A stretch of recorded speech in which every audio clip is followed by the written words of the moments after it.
Hello everyone, welcome back to my channel and I hope that you all are doing very well. So in today's video, we'll be discussing a poem written by Franca Rame that is The Rape. तो फ्रैंका RAM जो है ये एक Italian theatre actress, play right और political activist थी। तो इस पूरी पोएम में हम आज एक इनके एक्सपीरियंस के बारे में पढ़ने वाले हैं जो कि इनकी खुद की लाइफ के बारे में है। तो ये पोएम शुरू होने से पहले इसमें हमारे कुछ क्वेश्चंस हैं कि जो रेप विक्टिम्स होते हैं उनको किस नज़रिए से देखा जाता है, लोग उनको कैसे देखते हैं, और जो पुलिस है उनको प्रूफ के तौर पे उन्हें फिजिकल वायलेंस देखना होता है और जो भी मार्क्स ऑफ रेप है उनको वो देखना होता है, यानी वो लोग फिजिकली चेक करते हैं सबूत के तौर पे कि उनके साथ सेक्सुअल असॉल्ट हुआ या नहीं। और जो रेप विक्टिम्स होते हैं उनके जस्टिस की बातें करते वक्त उनसे अजीब अजीब सवाल पूछे जाते हैं, उनको अजीब अजीब सा महसूस कराया जाता है कि उनके साथ जो भी हुआ है उन सब चीज़ों के लिए वो इंसान खुद ही जिम्मेदार है।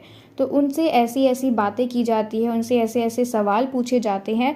तो इन्हीं कुछ सवालों के साथ हमारी जो पोएटिस हैं फ्रैंका रेम, वो हमें बताती हैं कि जब वो मिलान में थी यानी इटली में थी तब उनके साथ क्या हुआ था, उनका ये एक एक्सपीरियंस है। तो चलिए अब हम इस पूरी पोएम को शुरू करते हैं। A radio playing, I don't notice it at first, it takes a while to sink in someone singing. तो शुरुआत में वो अपने आसपास की चीज़ें बताती हैं कि एक रेडियो बज रहा था और उन्होंने उस गाने को नोटिस नहीं किया कि उसमें क्या बज रहा था, क्योंकि थोड़ा टाइम लगता है हमें किसी के गाने को समझने में। अगर कोई गाना चल रहा है तो उसको सुन के समझने में थोड़ा वक्त लगता है। Yes, a radio, pop music, love, moon, June, stars above love. तो देखो वो कहते हैं कि हाँ एक रेडियो बज रहा था, उसमें पॉप म्यूज़िक था शायद, या फिर लव म्यूज़िक, जून, स्टार्स अबव, क्योंकि उन्होंने क्या बोला कि इन्होंने नोटिस नहीं किया कि उसमें क्या बज रहा था। तो उन्होंने बोला कि एक रेडियो बज रहा था और उसमें शायद पॉप म्यूज़िक था, लव के बारे में था, मून था, जून था, तो ये सारी चीज़ें थी उसमें। I've got someone's knee, just one knee, planted in my back as if the person behind me kneeling on the floor. वो कहते हैं कि तभी उनको किसी का घुटना दिखाई देता है, नी दिखाई देता है, just one knee, planted in my back. तो ऐसा लगता है कि वो जो नी है उसको घेरने की कोशिश कर रहा है, यानी किसी इंसान का पैर है जो कि उसको घेरने की कोशिश कर रहा है, as if the person behind me is kneeling on the floor. और ऐसा लग रहा है कि वो जो पर्सन है वो उसी फ्लोर पे घुटने टेके हुए है और उसको घेरने की कोशिश कर रहा है किसी भी तरीके से, ठीक है। And he is holding my hands with his twisting them tightly back. और उसने अपने हाथों से मेरे हाथों को पीछे पकड़ रखा है और उसको बहुत ज़ोर से ट्विस्ट कर रखा है, यानी मोड़ रखा है उसके हाथों को tightly. My left hand specially, और उसका जो लेफ्ट हैंड है उसको उसने ज़्यादा ज़ोर से पकड़ा हुआ है। I don't know why, I find my self thinking that may be he is left handed. तो वो कहती है मुझे नहीं पता क्यों उसने मेरा ये लेफ़्ट हैंड पकड़ा हुआ है और मुझे ऐसा लगता है कि क्या पता शायद वो लेफ़्ट हैंडेड हो। तो देखो वो इस चीज़ को एक्सेप्ट नहीं करना चाह रही हैं कि उनके साथ कुछ गलत हो रहा है, कोई उनके साथ ज़बरदस्ती कर रहा है, लेकिन उस आदमी ने इनका लेफ़्ट हैंड पकड़ा है तो वो क्या कह रही हैं कि शायद वो लेफ़्ट हैंडेड होगा, इसीलिए उसने मेरा लेफ़्ट हैंड पकड़ा है। And I have completely lost my grip on what's happening to me. और अब इन्हें ज़रा सा भी अंदाज़ा नहीं है कि इनके साथ क्या हो रहा है, ये बिल्कुल भी नहीं समझ पा रही हैं। I am so terrified that I feel I am about to lose my mind, my voice, I can't speak. तो देखो ये बहुत ज़्यादा डर गई हैं, बहुत ज़्यादा घबरा गई हैं और उन्हें अब कुछ समझ में नहीं आ रहा है। शी लॉस्ट हर माइंड, यानी कुछ समझ नहीं आ रहा है इनको, इनकी जो आवाज़ है डर की वजह से अब ये बोल भी नहीं पा रही हैं। And only incredibly slowly do realise what's going on. तो इनको धीरे धीरे अब समझ में आ रहा है कि शायद इनके साथ कुछ गलत हो रहा है, पर ये इस चीज़ को एक्सेप्ट नहीं करना चाह रही हैं, ठीक है, कि इनके साथ गलत हो रहा है कुछ। Oh God, my head is spinning, कि मेरे सिर में दर्द हो रहा है, मेरा सिर घूम रहा है। How did I end up in this van, कि मैं यहाँ पे इस वैन में कैसे आ गई। Did they push me, did I climb in my self, कि क्या उन्होंने मुझे धक्का मारा, क्या वो मुझे ज़बरदस्ती लेके आए या फिर मैं खुद ही आ गई। और did they left me up and throw me in, और क्या उन्होंने मुझे उठाया और अंदर फेंक दिया। आई डोंट नो, मुझे नहीं पता। I can't think for the racing of my heart pounding against my ribs and the pain in my left hand which is becoming unbearable। तो देखो वो कह रही हैं कि वो इस बारे में सोच भी नहीं पा रही है, उनकी जो दिल की धड़कनें हैं वो बहुत ज़्यादा तेज़ तेज़ चल रही हैं, वो बहुत ज़्यादा डर रही हैं। एंड द पेन, और उनका जो लेफ़्ट हैंड है उनके लेफ़्ट हैंड में बहुत ज़्यादा दर्द है, क्योंकि उस आदमी ने उनके लेफ़्ट हैंड को बहुत ज़ोर से ट्विस्ट कर दिया था। तो जो दर्द है वो अनबियरेबल है, यानी असहनीय है, उनको बहुत ज़्यादा दर्द हो रहा है। And why are they twisting my arm so hard, कि वो मेरा आर्म जो है उसको इतनी ज़ोर से क्यों पकड़ रखा उन्होंने, क्यों मोड़ रहे हैं। I make no attempt to move, और मैं ज़रा सा भी नहीं हिल पा रही हूँ। आई एम फ्रोजन रिजिड, यानी मैं जम गई हूँ, मतलब वो मूव नहीं कर पा रही हैं। Now the one behind me hasn't got his knee in my back anymore. He's got himself into a better position. He's sitting down and he's got me held from behind between his legs like they used to do when they took children's tonsils out. अब जो आदमी उसके पीछे था वो क्या करता है, वो बैठ जाता है नीचे और किस तरीके से बैठता है अपने दोनों पैरों को फैला के। And now she is between his legs. तो देखो जिस तरीके से एक छोटा बच्चा होता है और हम उसको कंट्रोल करने के लिए दोनों पैरों से पकड़ के बिठा देते हैं ताकि वो इधर उधर ना भागे। हम उसके शोल्डर्स पे अपने दोनों हाथ रख देते हैं और फिर अपने दोनों पैरों से उसको बिठा लेते हैं ताकि वो इधर उधर ना भागे, ताकि हम उसको कंट्रोल में रख सके। और ऐसा कब करते हैं? ये टॉन्सिल आउट का क्या मतलब है? टॉन्सिल्स का मतलब होता है एक तरीके का बैक्टीरिया जो कि बच्चों के मुंह में होता है, तो उनको निकालने के लिए बच्चों को ज़बरदस्ती बिठाया जाता है उनको कंट्रोल करने के लिए। तो सेम उसी पोजीशन में अभी ये बैठी हुई हैं between his legs. And why between his legs? So that he can control her. And then she says, that's the image that comes to mind.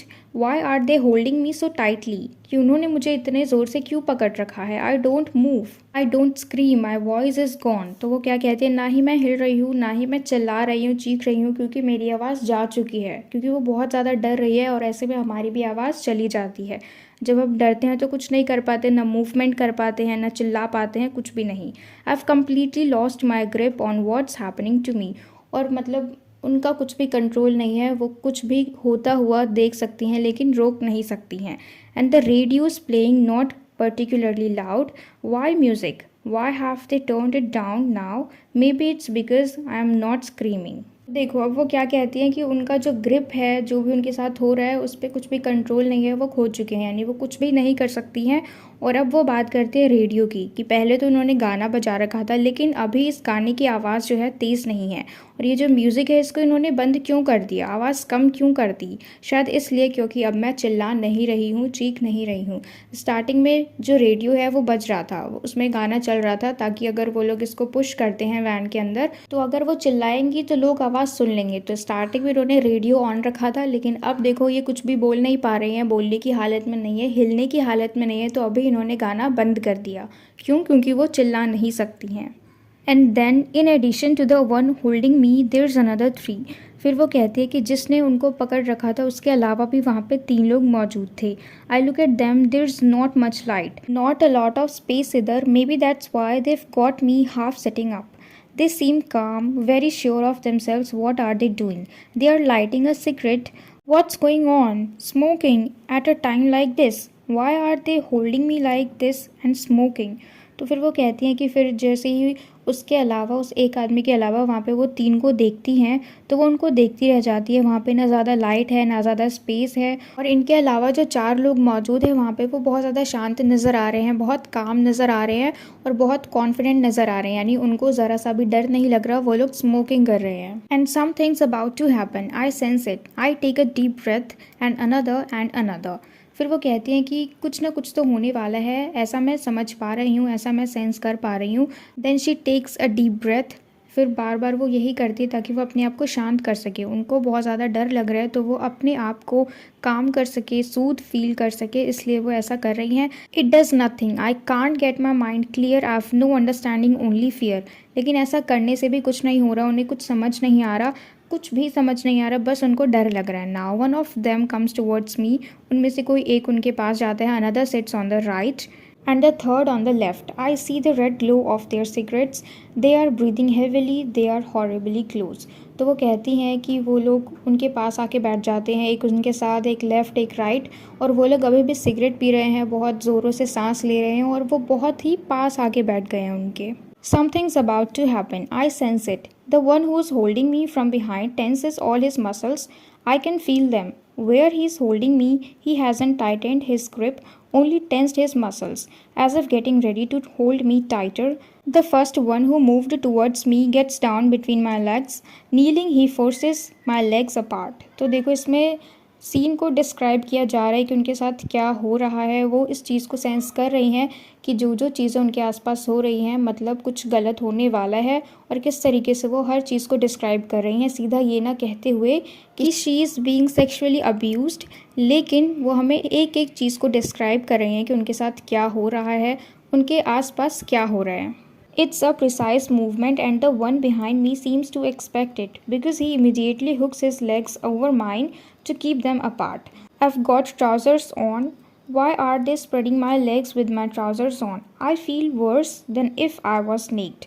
My mind's taken off this feeling by something which at first I don't know what it is. A burning sensation, slight and first, then sharper and finally unbearable. On my left breast, a burning, piercing pain. तो यहाँ पे वो precisely बताती हैं कि कौन सी चीज़ कैसे हुई, किस तरीके से उन्होंने ट्राउज़र्स पहने हुए थे, and even then she was feeling that she was naked. तो किस तरीके से ये सारी चीज़ें, ये जो दर्द है जो वो फील कर रही है, वो कितना अनबियरेबल था। Cigarettes against my sweater burning throughout my skin. I find myself wondering what you are supposed to do in a situation like this. I am incapable of doing anything, not even crying or saying anything. I feel as if I am outside of myself, standing at a window, being forced to watch something horrible. फिर से वो लोग cigarette पीने लग जाते हैं और उसी सिगरेट का जो जलता हुआ हिस्सा है उससे वो लोग उसके स्वेटर को जला देते हैं उसमें लगा के, जो कि उसके स्किन को भी छूते हैं और उसको फिर जलन होती है। ठीक है, और फिर वो कहती हैं कि ऐसे सिचुएशन में मैं फिर सोचती हूँ कि मैं क्या करूँ, क्योंकि वो ऐसे में कुछ भी नहीं कर सकती, वो चिल्ला भी नहीं सकती, कुछ कह भी नहीं सकती। ऐसा लगता है कि उन्हें एक विंडो के पास खड़ा कर दिया गया है और वहाँ से उन्हें कुछ हॉरिबल देखना है, जहाँ पे वो कुछ कर नहीं सकती हैं लेकिन सिर्फ होता हुआ देख सकती हैं।